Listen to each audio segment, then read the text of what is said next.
Please turn your videos off until I call you up.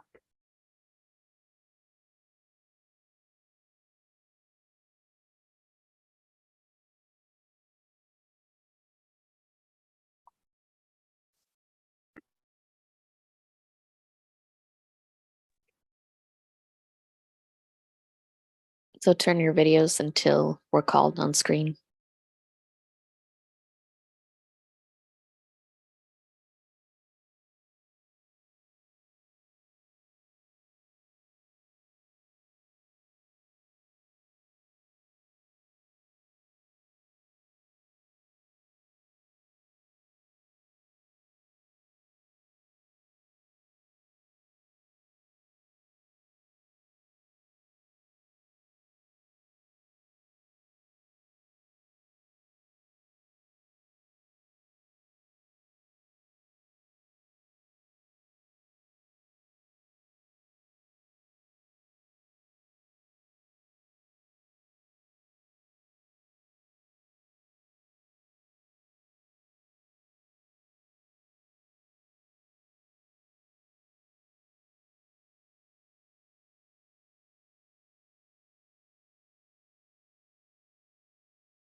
Hello, everyone.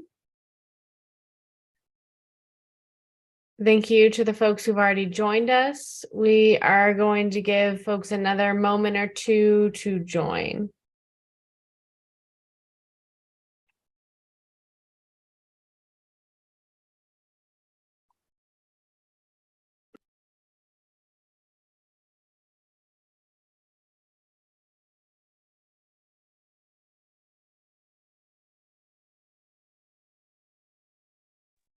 I can see the number of participants slowly going up.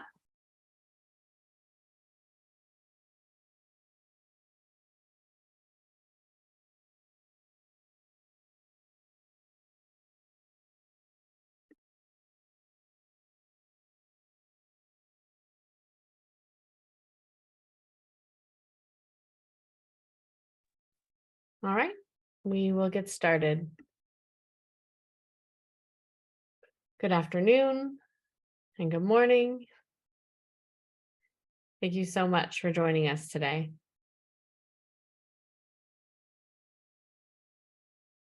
This presentation is tied to a Deaf-3 activity, Deaf-E3 activity. And when we talk about E3, the 3 E's we're talking about are deaf education, empowerment, and employment. Deaf-E3 is made possible by USAID and their generous award that they gave to Gallaudet University. Deaf-E3 has been implemented by GAIN, Gallaudet in Nigeria, Africa, and the GAIN team. Before we move forward with the session today, I want to cover a few housekeeping topics around access. We have 4 working interpreters. 2 are interpreting from ASL to English, and 2 are interpreting from English to Nigerian Sign Language. We also have CART, so communication access through real-time translation of captioning. So at the bottom of your screen, you can click the CC button and you can see the captions from our captioner. And thank you to the whole team that is supporting access today.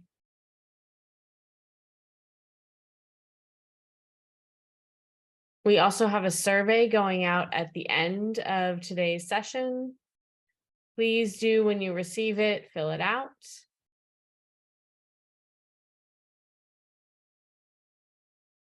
And that will support the USAID MEL team in making sure that we are able to show the appropriate indicators and collect that data. We have 4 presenters this morning or this afternoon from the Brain and Language Center for neuroimaging, known as BL2. First is Dr. Bradley White. He received his PhD from Gallaudet University.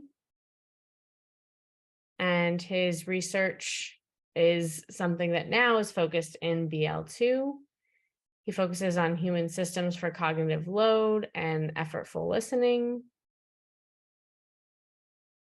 His research contributes to our understanding of neural development and how it impacts hearing loss and the use of hearing aids and cochlear implants. Looks like he's stuck in some traffic this morning. DC is very much like Lagos with its traffic. Not quite as bad in DC, but hopefully he'll be able to join us soon. His research has national and international implications, and we're very happy to have him as part of the BL2 team. Miss Chris Padilla received her master's from Gallaudet University in American Sign Language and partially in deaf education. As a graduate student, she worked with BL2, and she thankfully now is back as the scientist manager. She also works with our team, with GAIN and Deaf-E3.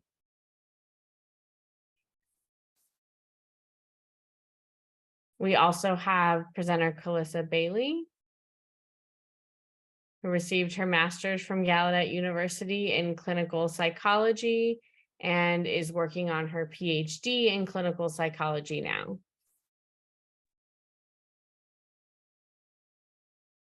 And last but not least, Miss Brigitta Luttrell. I want to make sure I'm spelling that correctly. She's a senior at Gallaudet University, majoring in psychology with a minor in family and child studies.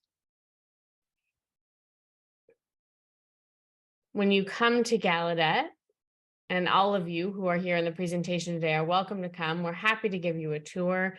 BL2 is one of my favorite places on campus. I also love all four of these presenters. The work that they're doing, their energy and enthusiasm is fantastic. It's great to have them here today. So glad they're presenting.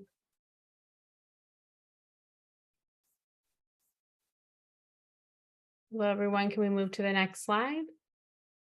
Hello, everyone. Can we move to the next slide? So welcome to BL2.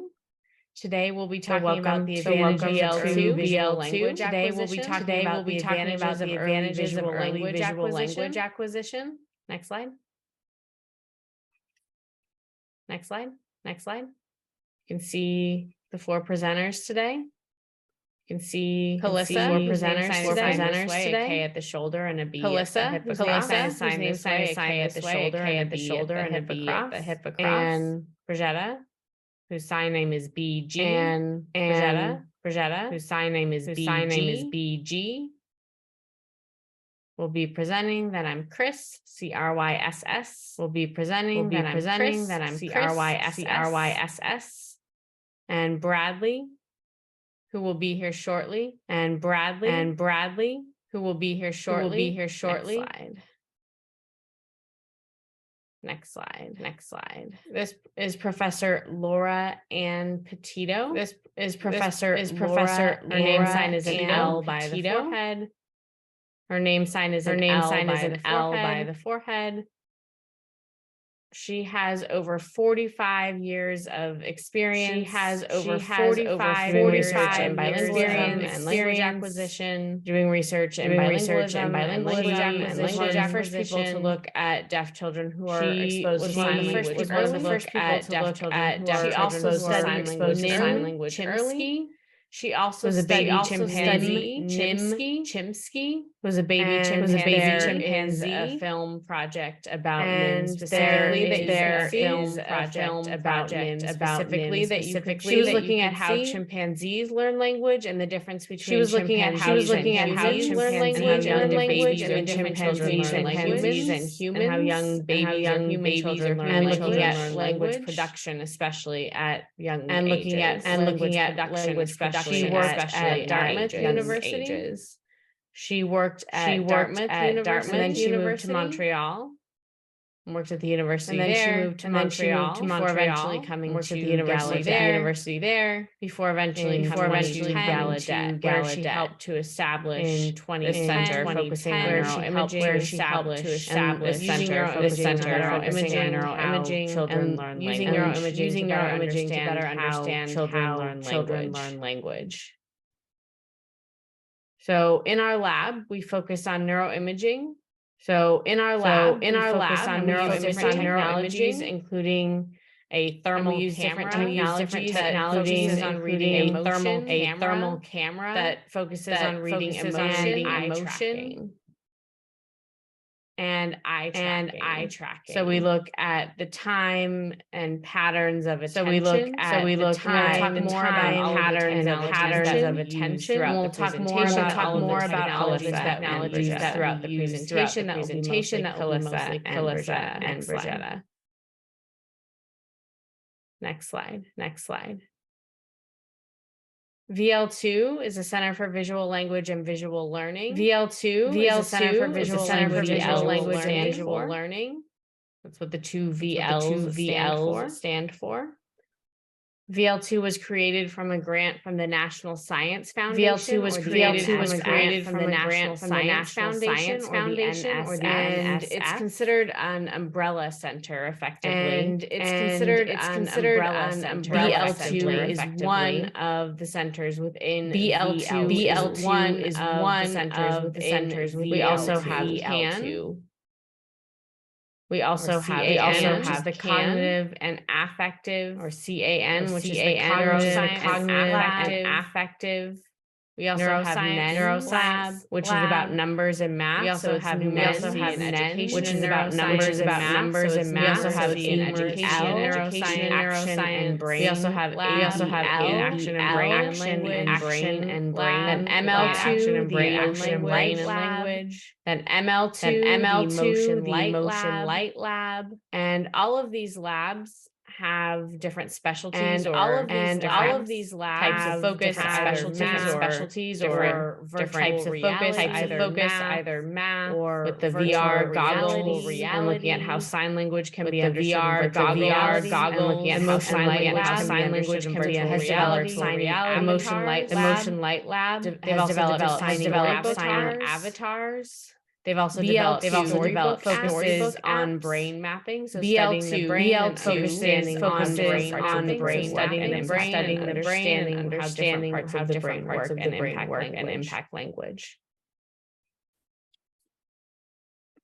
Next slide.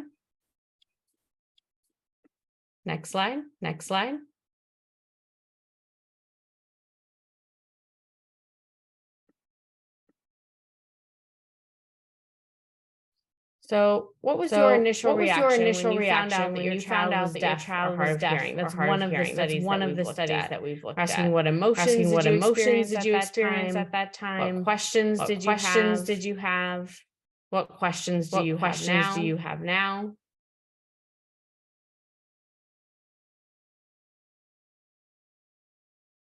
Or you can think about what emotions you have experienced or you think you would experience in this space. Please enter their thoughts in the chat.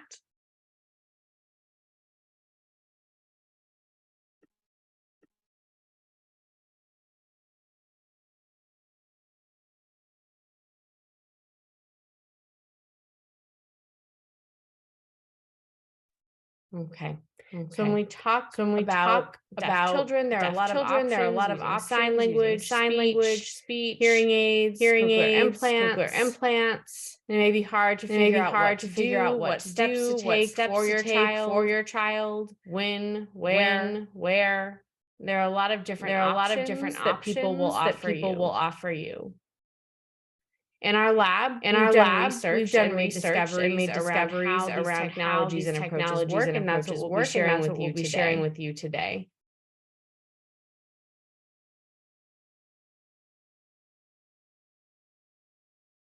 Next slide. Next slide.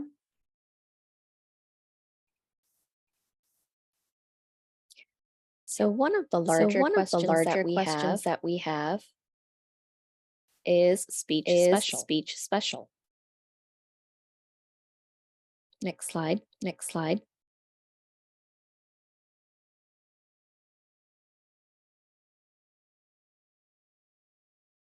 So we found different areas in the brain where speech and sign are used in the same use the same systems for language. And there is a universal level of language organization within the brain. What we thought were areas were specialized for speech actually aren't. They do include sign language as well. Next slide. Next slide.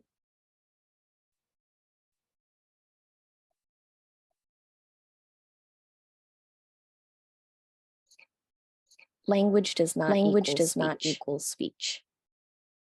And what we found is that there are the same milestones in language acquisitions. There is a similar structure of language development within the same brain regions.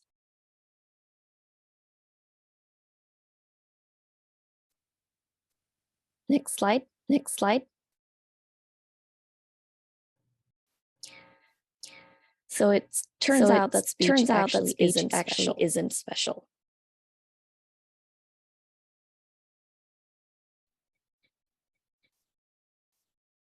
Language development occurs whether it's speech or sign.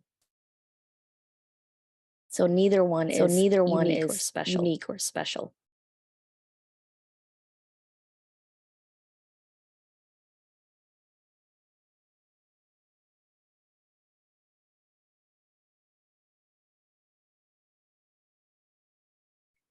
For language milestones within language acquisition, for babies it starts around 6 months of age with babbling.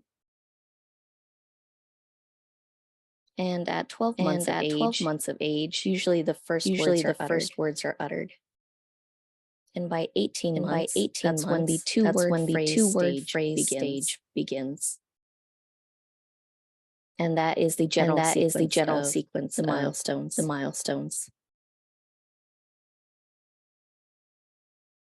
And it really applies to all languages within the world.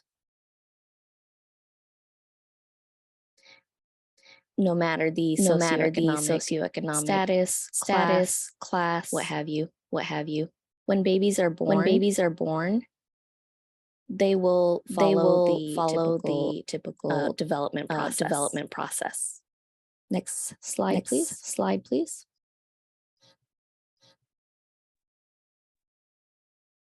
Now, it's important when we're talking about this timeline and language acquisition.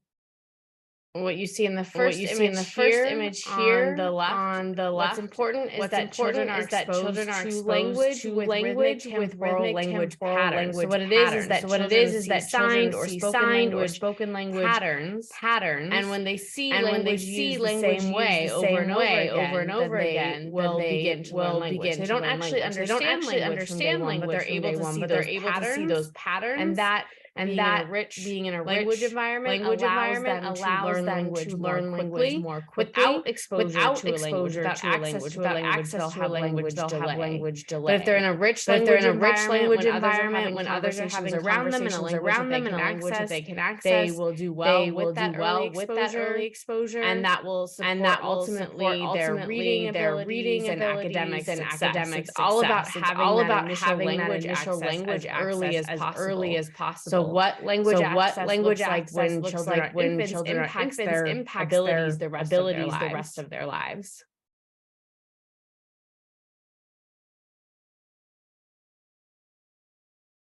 It's critical that children have access to language from an early age in order for their language to develop. There's a critical period for children to have access to language.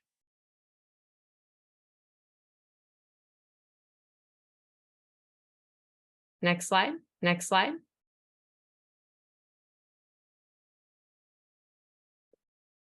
So when we talk about this, children whose parents use sign language. Do they acquire language and meet those same milestones as hearing children with hearing parents? So that's the question here. Is the key timing of language input? Or is it about the type of language input?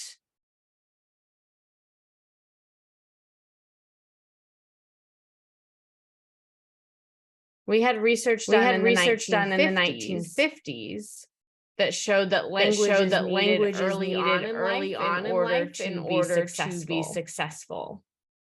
Timing of language input is you must have access to language from an early age. Now, when we're talking about deaf babies, there's been an assumption that deaf babies don't need language input, that sign language won't give them the same input. But there's been research done showing that type of language input is just as important as when language input occurs.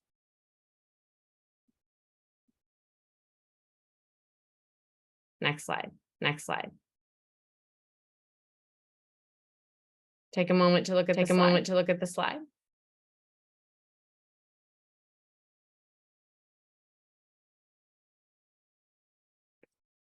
These are gifts. They are showing responding to a stimuli and communicating. It shows that signing babies actually have the same milestones as do babies that are hearing that use spoken language. They meet those same milestones at 6 months and 12 months and 18 months.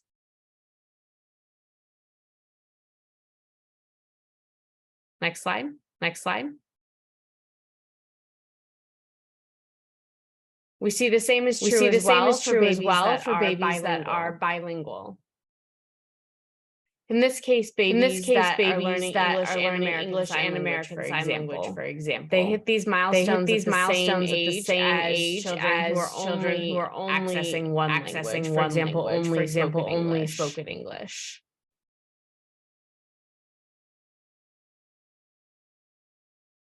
On the next slide, we'll show you more specifically what we mean.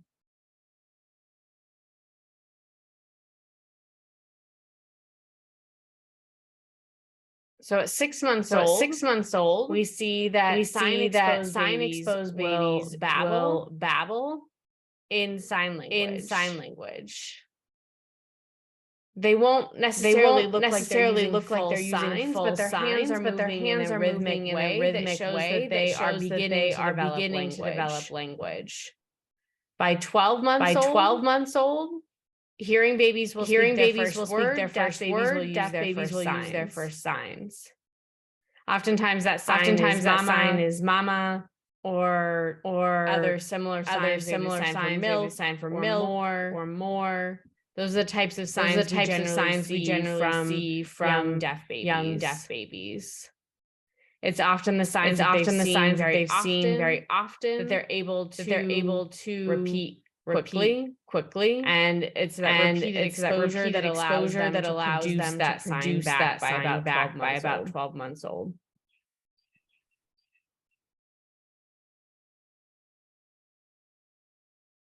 And by 18 months, children who have exposure to sign language start using two-word phrases. So putting two signs together, just like we see with hearing children with hearing parents. So deaf babies with that exposure, or babies with rich exposure to sign language hit these milestones at the same time as those with access to spoken language.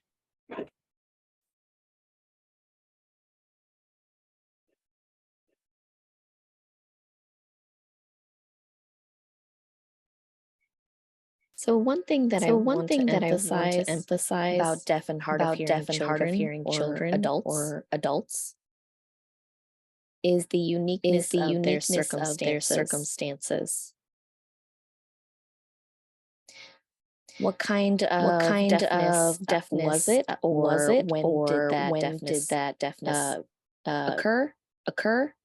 What kind of family unit or structure does that person have? All of that will affect their language acquisition. So these are various factors that contribute to their development from birth to adulthood. Would you see the natural development process hitting these milestones?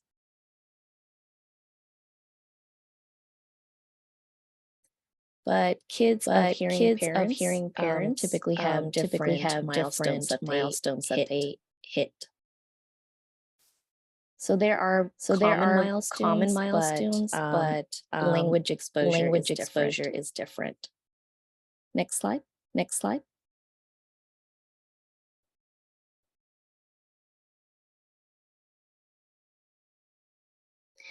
When children have early intervention and early detection of language issues or possible language deprivation, that can cause some delay with language acquisition.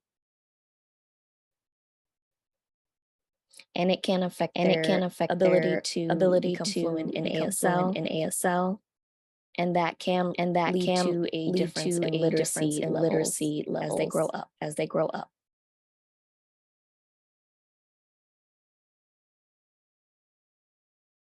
So they will need more language support in order to become better readers.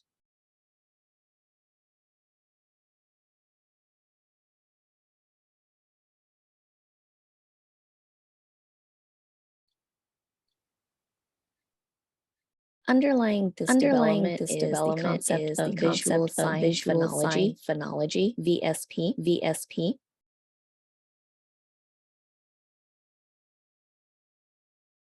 That is contributed via signs and different phonologies. So sign language also has a structure for language as well as spoken language. Next slide.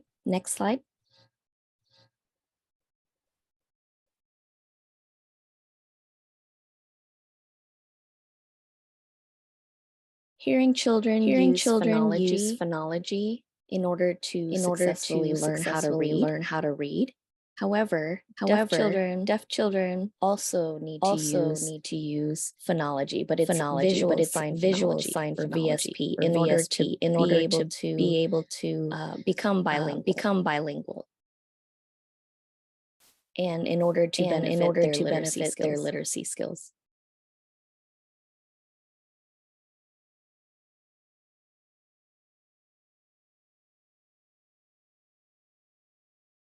So if early exposure occurs, then if early exposure to sign language occurs, then that can lead to bilingualism. As you can see on this pictures here, the adults and children are reading together, and the different family members are providing that visual context to support literacy and reading skills for development, both via signs and through reading. Next slide.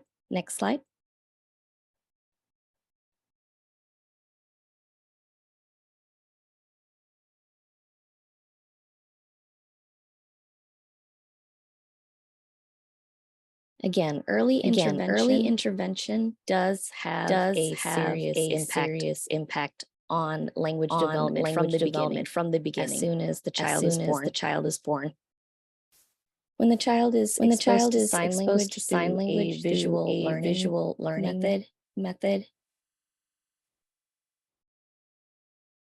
that will actually result in lifelong success of learning other languages, not just English. But it also affects their writing skills and their ability to develop those.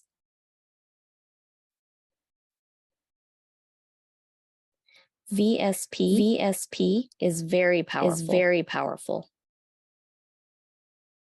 It can help children become really great readers. Next slide.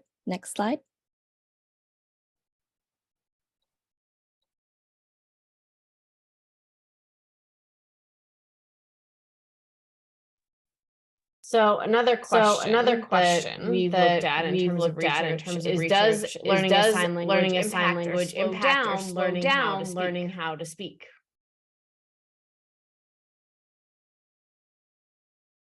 Next slide.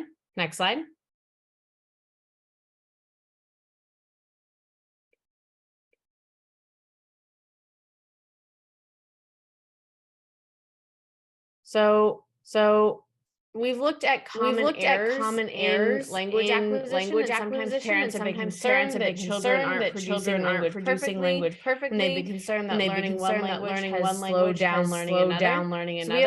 So we have a video that will actually explain to you specifically that this is a normal and typical process that any child goes through in learning language. We'll give you a moment now to watch the video.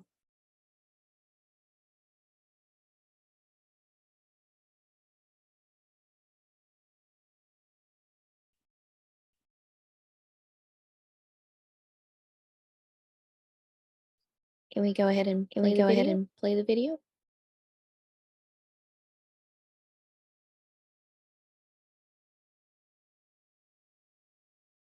Oh, you know what? It looks like if we do play the video, then we have to go out of the PowerPoint. So instead, we'll share the video with you. You can watch it on your own time. There's some great information there. I would encourage you to watch it. It talks about hand-shaped markedness, phonology, and other related linguistic information. The person presenting here is an expert in this field. Next slide.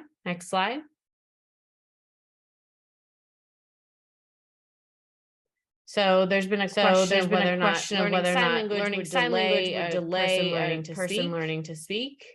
And we actually have two charts that will compare the difference between those who have children that get cochlear implants and use sign language versus children that get cochlear implants and don't use sign language, and looking at the outcomes for both of these groups. Next slide.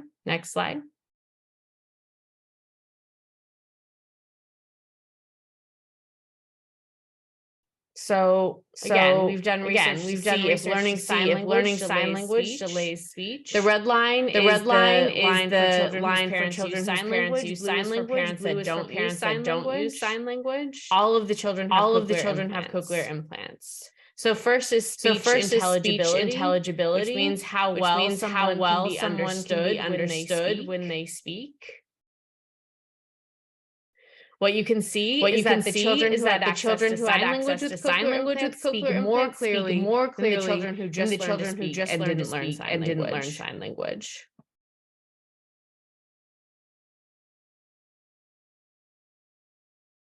Next is auditory perception. So that's about the ability to understand information through the ear, through sound wave transmission, and understand what they hear.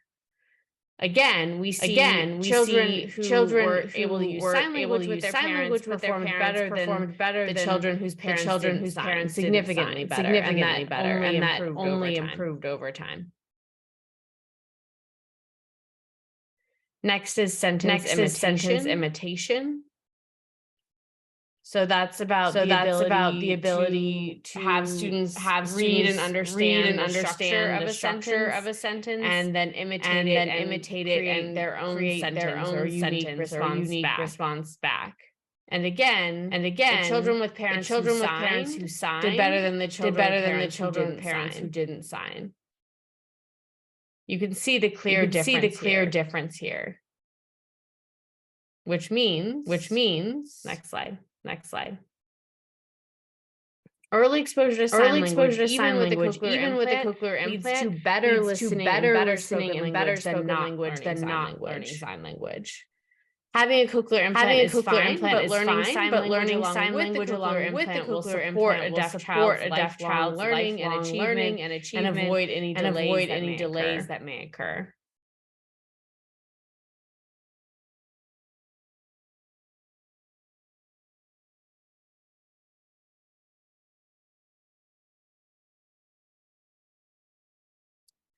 So one big question is how does sign support speech? We wanted to address some common beliefs. One belief is that your brain, along with the there is an optimal auditory tissue development without sign language.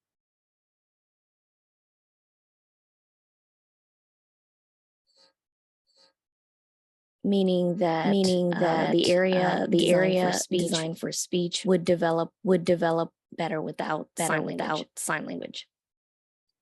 If we compare that to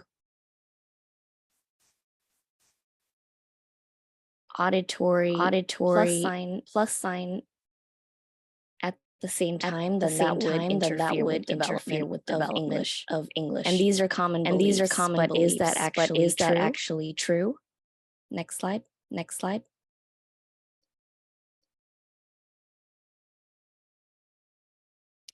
So really what we found is actually the opposite.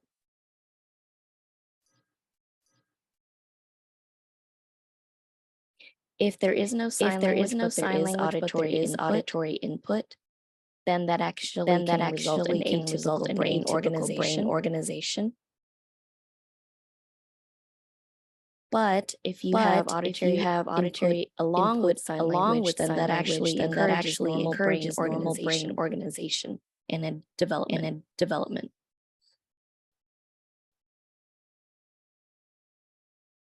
Next slide.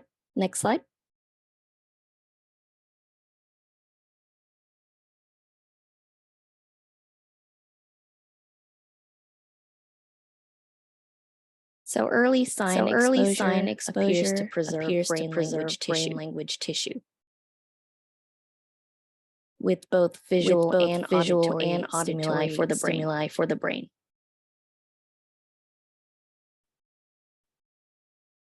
So that results in normal development in the brain. Especially devoted to language. Next slide.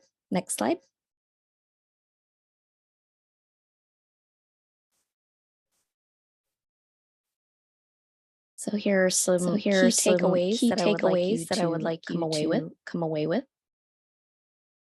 The brain actually doesn't care if you use a visual or auditory language. You need to be able to use it, or you'll lose it.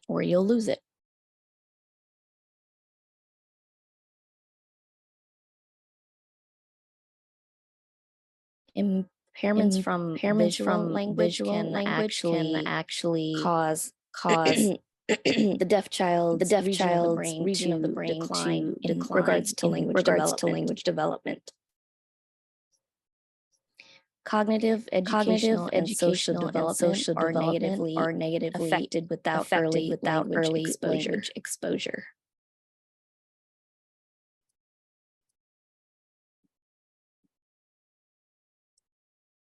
And if you can't access an auditory language, you need to learn a visual language for normal brain development. Brains are sensory seeking, and the more senses that are used, the better, and flexible. When one language pathway is less effective, then another pathway can be developed or used in order to adapt.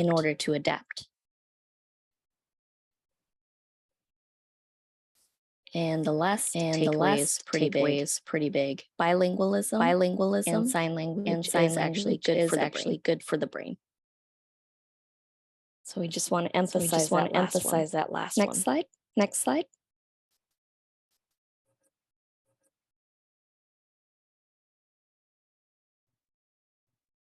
Brains don't discriminate. People do. And that quote is from Dr. Laura Ann Petito,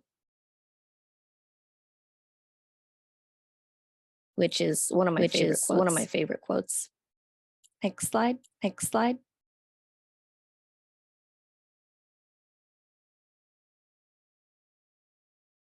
So here we have a list of resources that we can share, where we can gather more information regarding this topic. And this is a great list of resources to share with other people as well. Next slide. And this is a great list of resources to share with other people as well. Next slide.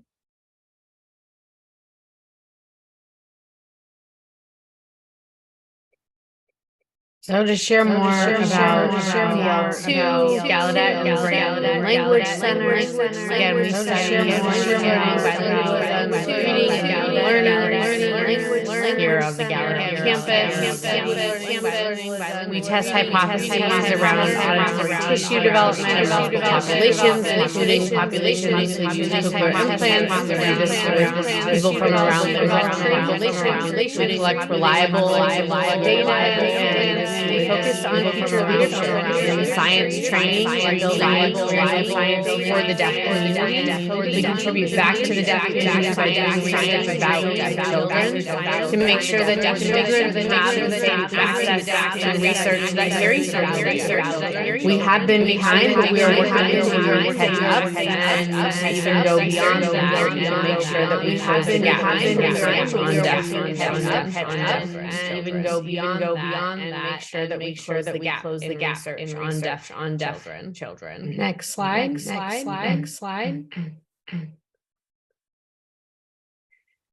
Next slide.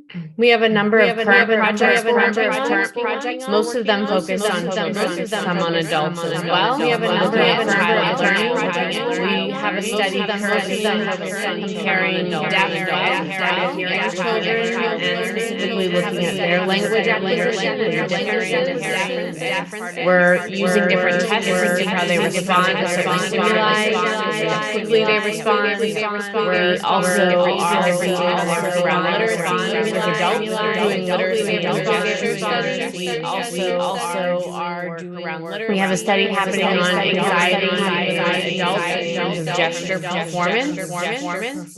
We have a study happening on anxiety, and again, we have several studies, but those are some of our most recent ones. We have other studies coming in the future as well. Those are some of our. We have a focus on cognitive neurogenetics. Happening here as well, within BL2 with our focus on neuroimaging. Happening here as well, all within BL2 with our focus on neuroimaging. Next slide. Okay.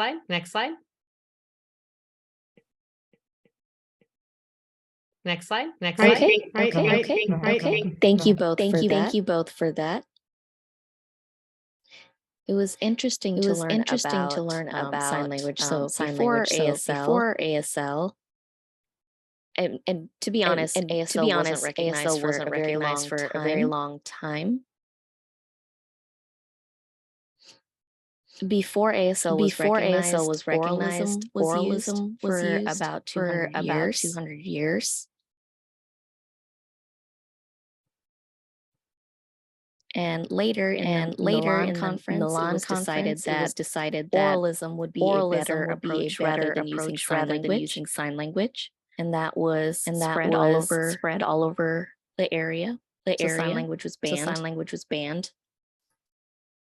And a lot of people thought that sign language was not actually a language, but more of a gestural method of communication up until about the 1970s. And even at Gallaudet, a lot of students did not think of sign language as a language until Stokey, who was a linguist himself.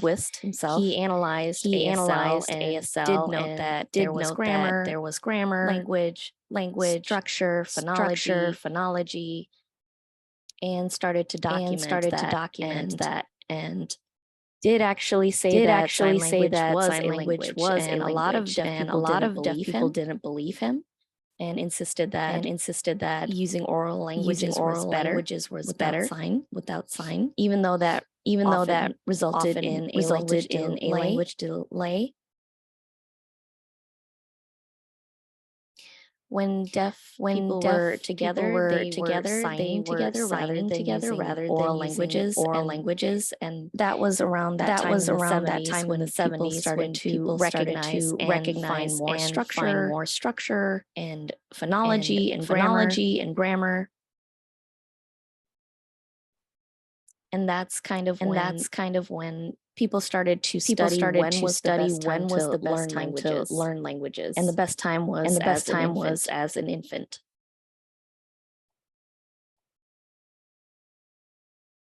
So how did we identify that these languages are beneficial to children?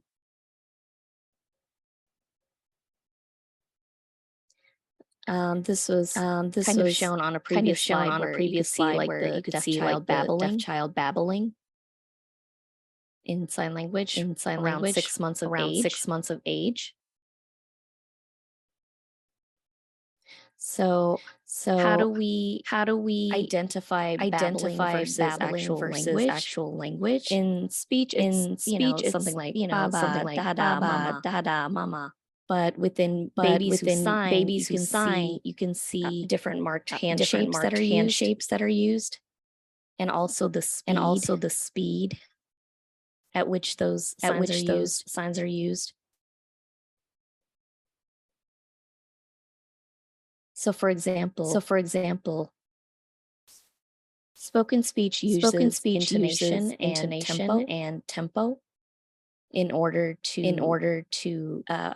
capture different phonology components of spoken language, temporal patterns. And sign language also uses the same temporal patterns at a specific speed of hertz, 1.5. So for babies who are 0 to 5 years of age, they can actually perceive those signs at 1.5, which is a normal signing rate or rhythm of 1.5 hertz. So at 12 months, you'll see this sign for like mom or dad using the index finger because they haven't actually developed the ability to use all of their fingers. Because that's kind of a marked handshpe and it's more complicated. So it's very similar to spoken languages. There are parallels. So with hearing babies, you might hear da da, and then progresses to father. So it's very similar for sign languages as well.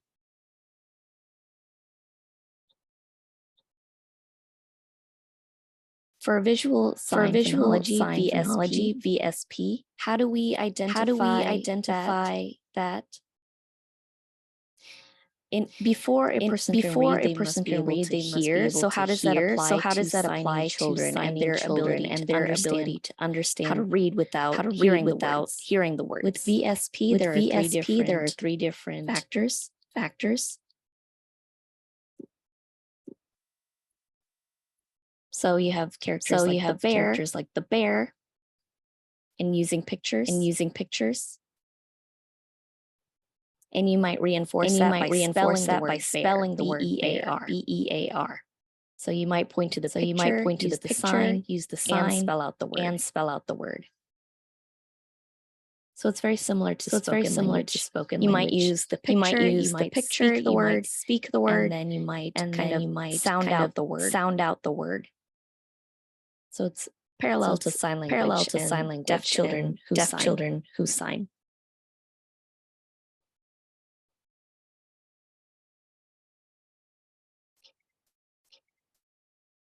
There are a lot of apps out there, such as the Baobab app that have been developed, where there is a person signing, and there is the English words at the bottom, so that children can click on the words, and there's a little pop-up of what that word means in sign language, along with an explanation. So that can help development in a visual way.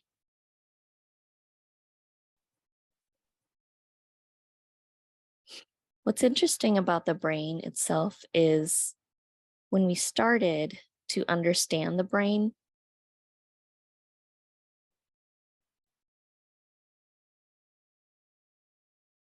this was the superior temporal gyrus within the brain, which is commonly referred to as the STG. That is over here on the left lobe behind the ear.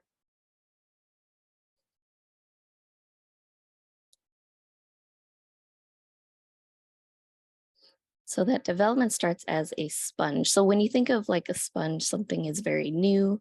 And when you use it, the sponge kind of becomes hard.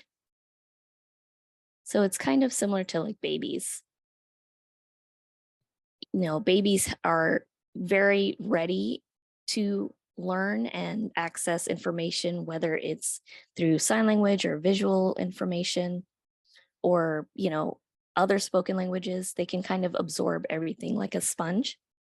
And then when they become 5 or 6 years old, that information becomes more set. So the ability to learn new languages kind of decreases. So that critical period is 0 to 5 or 6 in regards to exposure of language, whether it is signed, spoken, you know, whether it's multiple languages at the same time. Babies do experience confusion, but not because of the different languages themselves. It's because their brains are absorbing and setting structures for phonology and all of those languages.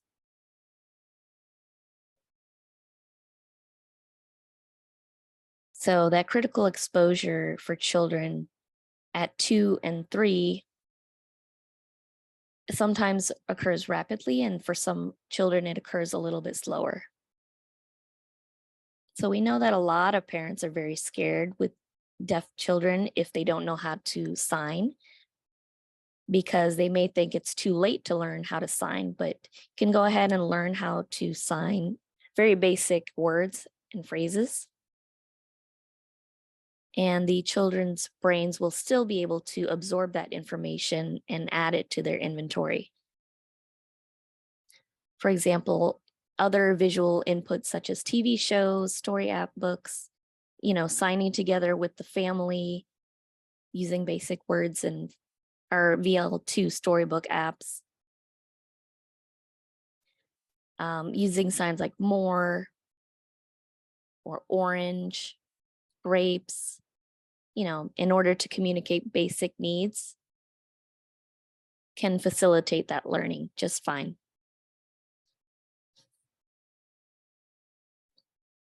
I know it's very intimidating when you may not know how to sign, but children who learn how to sign early also end up reading earlier and speak earlier, and they can actually catch on to a lot of grammar mistakes in comparison to hearing children who only know spoken languages due to that early exposure.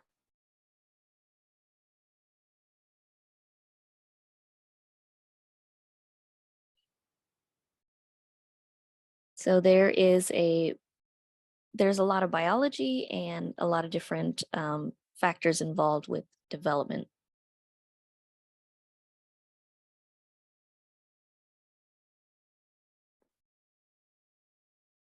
So even in the past 4 or 5 years or 45 years, we've actually learned a lot, but we still have a ways to go. In the second grade, that's typically when students learn how to read and write. And those who have cochlear implants are affected. We do see a difference in students who sign and don't sign,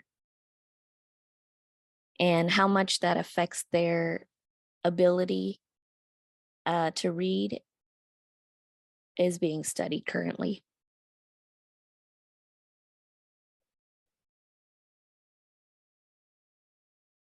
What we want to provide to schools is, if there are deaf children who are mainstreamed or have individual instruction and have hearing aids or cochlear implants and do not have a signing environment,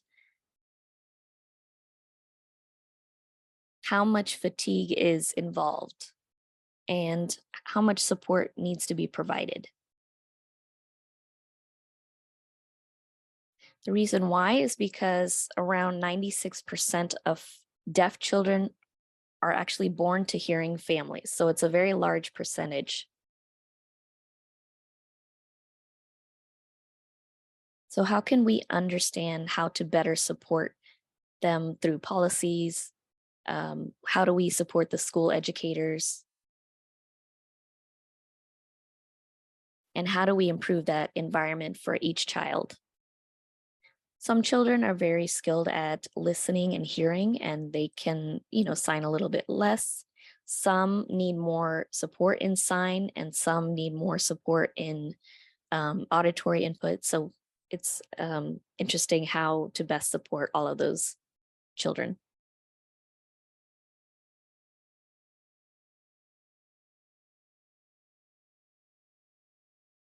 If you have more questions, please feel free to ask them here.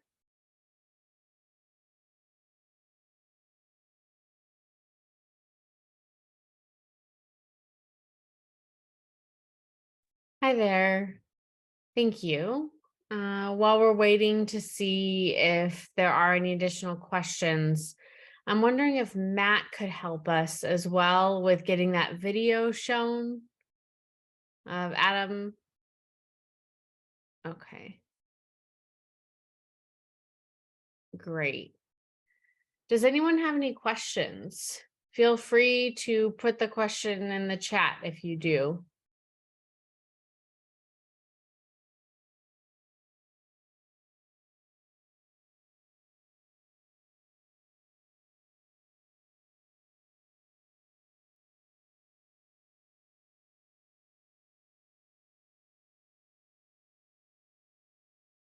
All right, I don't see any questions. Hold on, Matt, could you actually hold this video for just another moment, please? Thank you. Is there anything else the three of you would like to add before we play this video?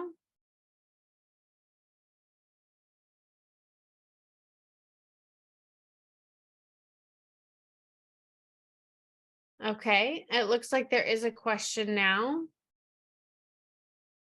from, it looks like Miriam Swift. The question is, if a child is born to hearing parents and the family speaks more than one language, would that impact the learning of sign language? And Chris is saying, so if you have a child that has access to sign language as well, certainly they could benefit from multiple languages, including sign language, because what's important for a deaf child is that they're able to access the language. So if they're spoken language, they may not be able to hear it. But if you use sign language and you use a variety of spoken languages, certainly a child could learn multiple languages, and that's beneficial for any child. Now, if you're teaching a child only in one language, that would impact them. And generally learning more than one language is beneficial as long as that child has access to those languages. But being bilingual or multilingual is beneficial for the brain, whether it be spoken or sign languages. But what's really important is that a child has full access to language. For deaf children, a sign language, and then from there they can learn additional languages.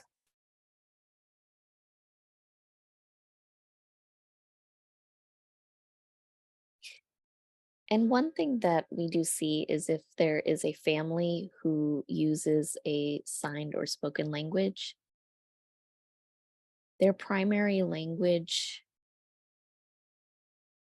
may not be the same language as the country where they are.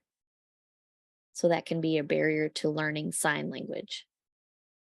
So it can be tough for that family to acquire the language skills in order to be able to support that deaf or hard of hearing child with their language development. So it's a little bit complicated. But if the family can successfully develop that sign language and have access to that learning, then that's great. But if there are barriers to learning that, then it can be difficult. And that can affect the child's language development.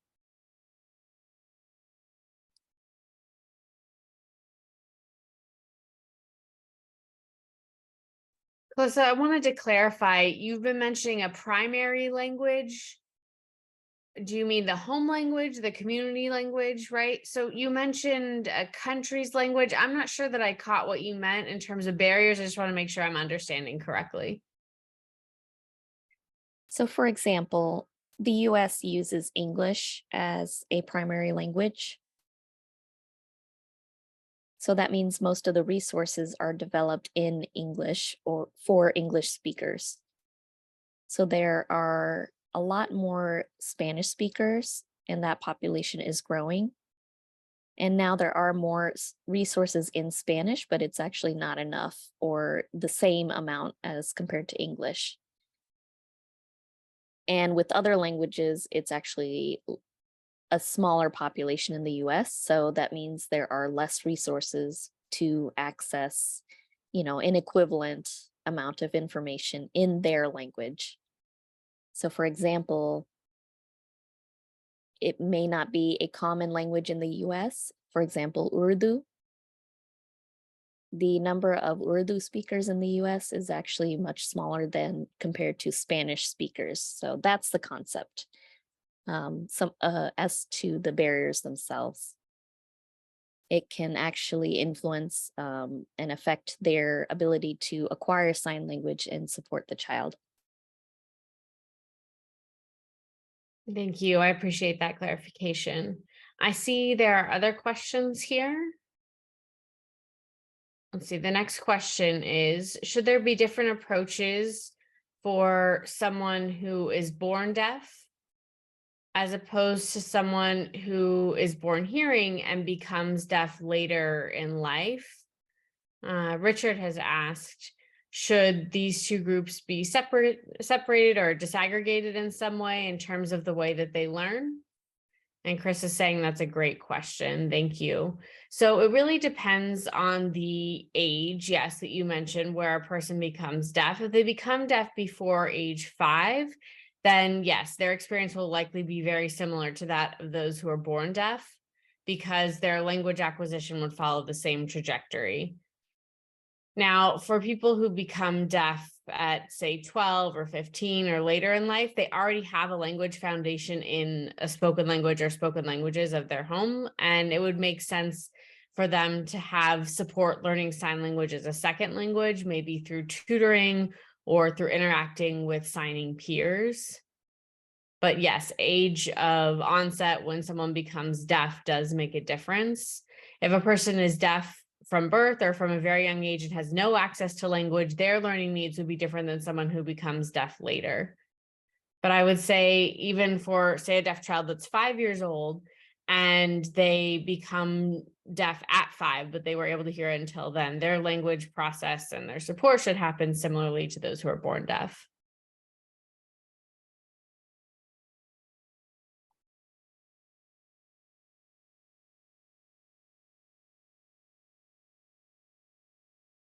Okay, so let's say that there is a child that's born deaf compared to a child that is born hearing, but also learns sign language. Can they learn together? Do they have to be separated or in separate environments? Can they still thrive in an environment learning together if they all have a shared language, if they all sign? And Chris is saying, yes, I would still bring all of those deaf peers together. It's just important to support deaf and hard of hearing children that are learning sign language in the classroom, maybe with tutoring or an aid or something to help them catch up.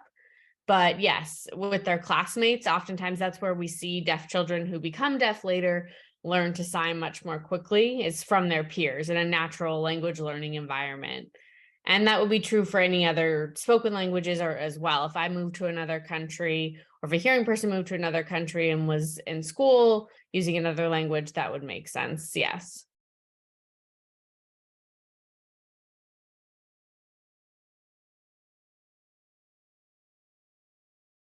We know that peer access and role models are very important in language development and growth and learning overall. So much learning happens not directly within the classroom from a teacher, but just in daily life. And the opportunity to use sign language in all of those environments is very important. Calissa, did you want to add something here? Yes, for deaf and hard of hearing people to have, people that are around in order to, have that connection and a shared identity in some way can actually support that emotional development. And that reinforces the concept of developing language as well in order to thrive. So I love that. And if I could add to that as well. So I grew up going to a school with all deaf students, and we had a student transfer in high school, freshman year, who had recently become deaf only a couple years earlier in 7th grade. So in 9th grade, they came in knowing very little sign language. And after 2 or 3 years, they were signing fluently. And that's because they were involved not just in class, but in sports, other after school activities.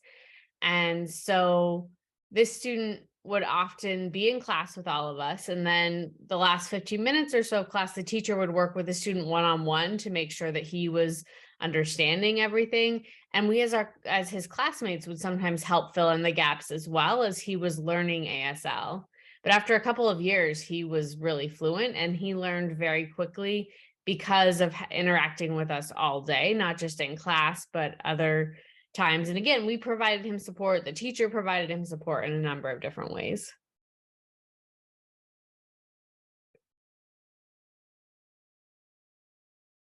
Right. That's a great example of a natural example of deaf interpreters, right? So we'll share a link later, but I know that WFD, the World Federation of the Deaf, actually has just released a paper specifically explaining about the need for access to sign language for deaf, hard of hearing, and deaf-blind people, and explaining that that is just as necessary as any other health need, that language health and language access is critical. That is an important white paper they released. Okay, let's move to the next question. So if hearing parents have a deaf child and the parents don't want their deaf child to learn sign language, they're resistant to it for whatever reason, maybe it's about nerves or fears. But if hearing parents do not want their child to learn sign language, how do we support that early acquisition, that early language acquisition for deaf children?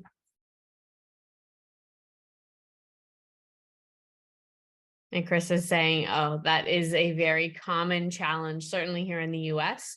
We have a lot of parents who do not want their children to learn to sign, or parents feel like they don't have time to learn sign language. Sometimes it's a philosophical disagreement. That is certainly an issue. But we do have something in the US called early intervention, where there are a team of professionals who offer different choices and different routes for supporting children. Sometimes it's about talking to parents about maybe having someone come into the home and signing with them and their baby, maybe every week, starting very small. You can't necessarily expect parents to do this every day. And parents may have a lot of misconceptions about their child and what their child can do. So it may mean the parents start taking sign language classes or other classes and slowly and gently explaining to parents about the basics and explaining to them the benefits of bilingualism, that their child can learn to sign and learn a spoken language, but that it's important to start with a sign language. It's about baby steps and slowly sharing with parents what the options are, and it can be difficult. Some parents are very resistant to this, and it's a matter of trying to continue to support them and their child. Bridgetta? I'd like to add to that comment. So in deaf schools, there is a teacher that would focus on early childhood development and would actually go to the teacher and the parents' homes and actually teach them basic ASL just for the children to get that early access. And that's actually freely provided by the schools. And there are also resources. They don't tend to provide so many because they don't want to overwhelm the parents. But if you use the BL2 storybook app, that can kind of help the parents realize that there are things that they can do and incorporate with sign language. So if you ever encounter anybody like that, I would suggest not overwhelming them and throwing them a bunch of resources. I would actually focus on, the resources that they can easily access. All of those little things do add up. Just give them a chance to visit the deaf school and see what's out there that can kind of affect the child's life in the future. I'd like to add to that as well. It can be nice to introduce parents to other parents. So hearing parents of other hearing parents, as well, to be able to provide support, sometimes be role models. So hearing parents with older children, being able to support those parents of more newly diagnosed children. And that can work as well. Sometimes it's really important for parents to meet others just like them, and they feel more comfortable with that. And from there, then you can support them in talking about speech and sign language development and all of that. But connecting parents with other parents is important. It's sort of like being part of a special community or club, and that can be really supportive for parents as well.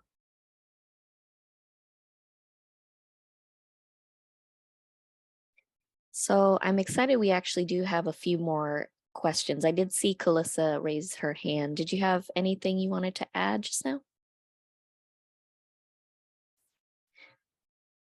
So basically, parents do want to do what's best for their child, and that is important. So that resistance to learning sign because of fear or, something that the parents are going through themselves should be met with care and understanding for that process that they're going through. And that's important.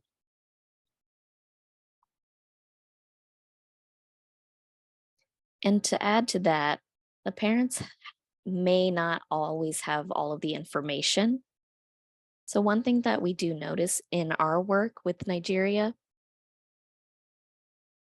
and really any country, is the role of the importance. So many parents actually have never met a deaf person before. So they may have like a natural fear and they want to do what's best for their child. But at the same time, if they see a deaf person who is successful, a deaf teacher, a deaf attorney, if you come to Gallaudet and see our president is deaf, there are all sorts of deaf people who are successful within the world and are leaders. If parents are able to see that and realize that my child can also do that, and if the child also sees that I could be like that person, that's a really important thing to connect for the parents with the community. There are two questions that are sort of related. So one person had mentioned Rwanda. And they had seen that the most successful deaf children are at the age of 8. And they become deaf at age 8. Excuse the interpreter clarification.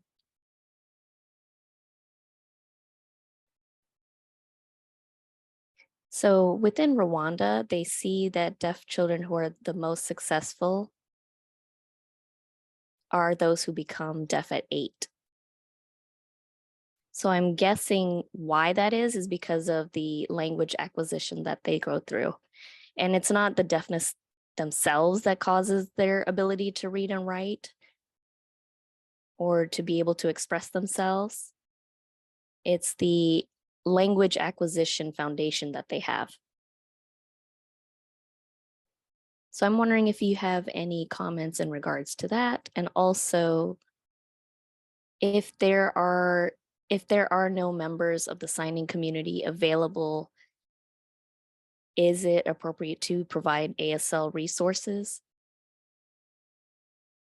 What are your thoughts on those two questions? Okay, I'm not sure what the specific question is. Could you repeat that? So it seems like there was a comment that the most successful readers became deaf at 8, and my interpretation was that those who were born deaf maybe already had exposure or did not have language exposure, and that's why they couldn't read or write, but really it's about language deprivation.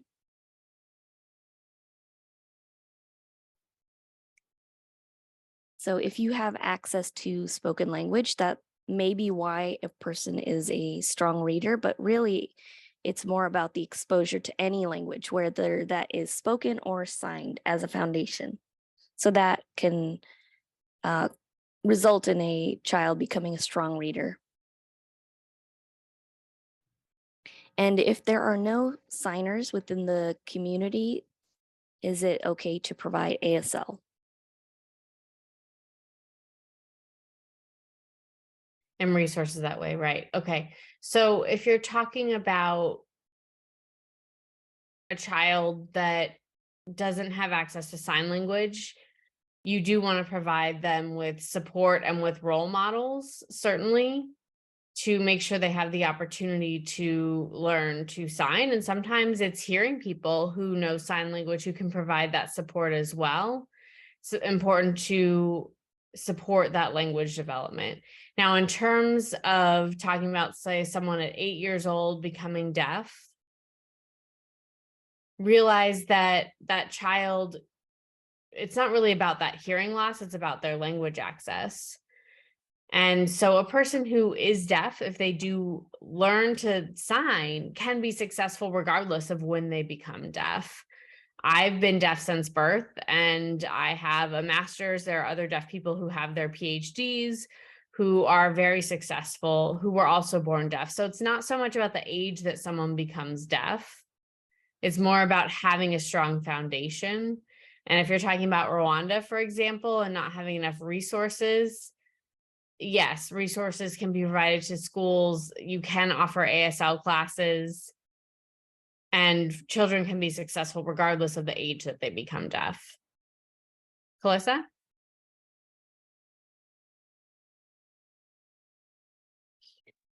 I also wanted to add that for those who are deaf born to hearing parents or a hearing community,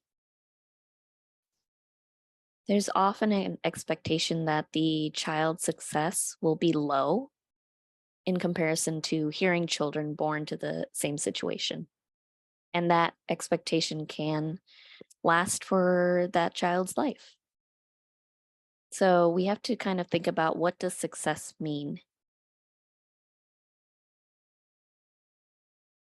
So it kind of can reinforce the idea that you may have like low expectations of that deaf child, and it can be a self-fulfilling prophecy.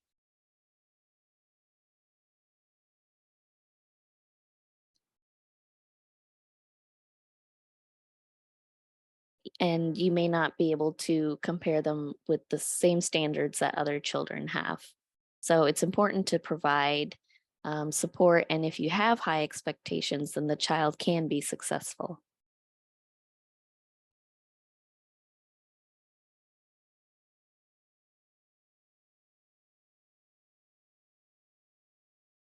I would like to add that the Deaf-E3 program in general, we don't want to promote the use of ASL in other areas. We actually want to preserve and keep the natural sign language of the community there. So we strongly recommend that if there aren't enough resources, then we as a community can kind of collaborate and find those resources in the best way to support the children there, whatever their language is in whichever country. So if we teach ASL to a deaf child and then they meet a deaf community member, and they don't use ASL, then where's the connection? So we have to kind of consider where language and culture intersect within different countries and their languages. I'd like to add to that as well. We have the BL2 storybook apps I've mentioned, and we have them in ASL and English, but we also have worked with other countries to create different VL2 storybook apps in other sign languages. We don't have them in Nigerian Sign Language yet, but for example, we have one in Japanese and Japanese Sign Language. And what we can do as well is to support countries like Nigeria in developing their own storybook apps in their own communities with their own written and sign languages as well. We can provide trainings to support local deaf communities in developing their own resources. We recognize how important that is. It looks like we have about, looks like we have about 7 minutes left. So there are 2 more questions. So can deaf and hearing signers learn together? I'm sorry, could you repeat the question? What evidence is there for deaf and hearing children who are signers to learn together? Can they learn together? Oh, certainly. Yes. In the same classroom? Yes. So oftentimes if we talk about codas, which means children of deaf adults or children who are hearing but have deaf parents, certainly they can be. And that was something that we saw happen more often in the past here in the US. And that can happen. Now we don't see that as often because oftentimes we see codas going to public schools where they're using spoken language. But yes, they could all be in the same classroom and learn in a sign language together.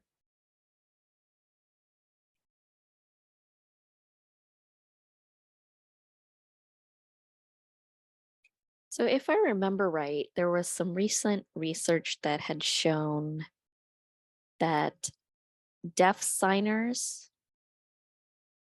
and hearing people who did not know sign language,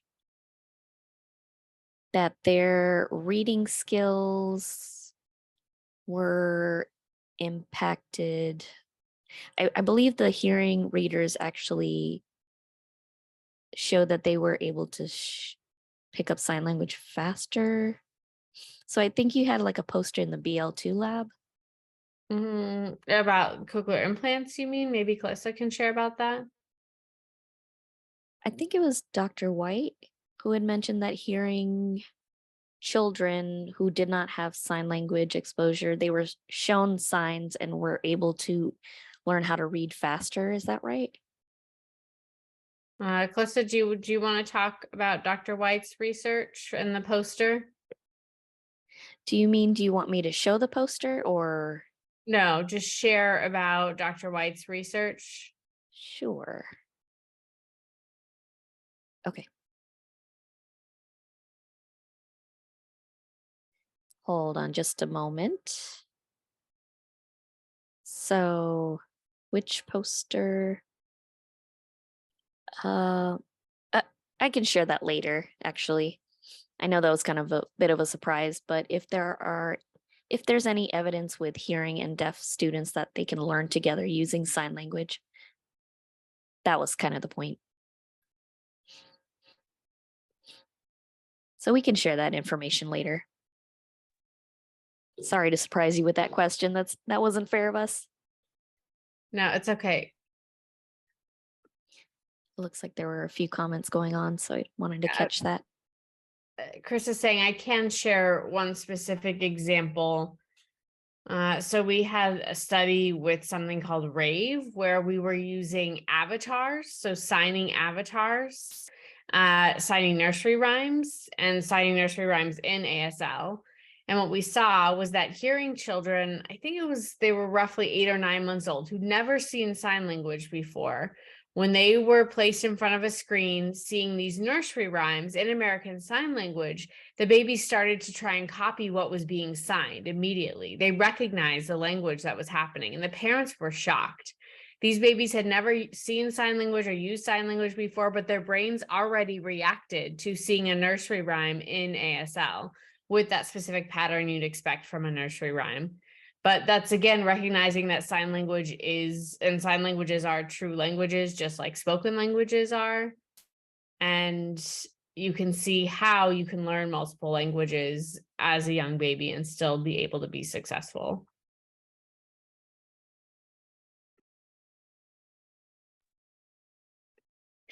So I do see a few questions left, but I do see we are running out of time. The research on early reading and sign language, we know that natural language is important for reading and writing, but are there considerations to signing?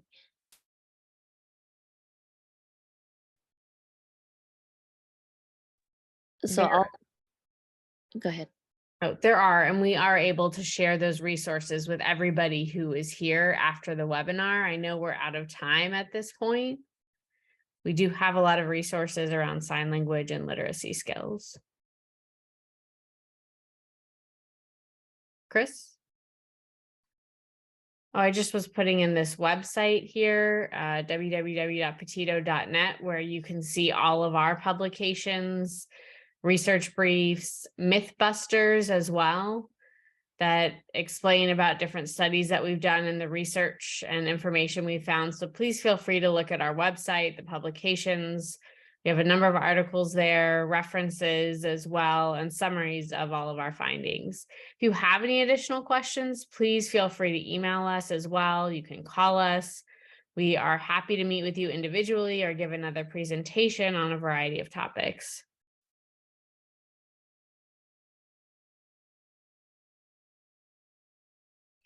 Thank you so much. I really appreciated your time today, and I always appreciate your time. And I hope you'll come to campus and visit us so that we can meet face to face and meet the BL2 Center.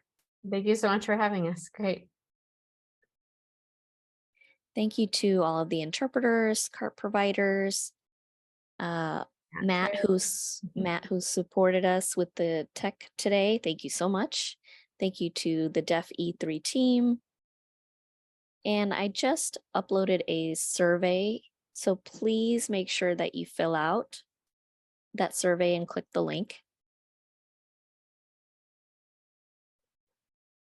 We also will have another session happening April 6th. So I'll upload the link today for that session.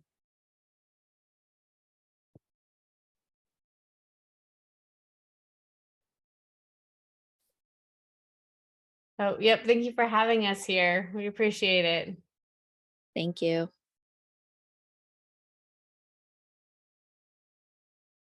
And thank you to the audience for joining us today. We really appreciate your time. And happy Monday.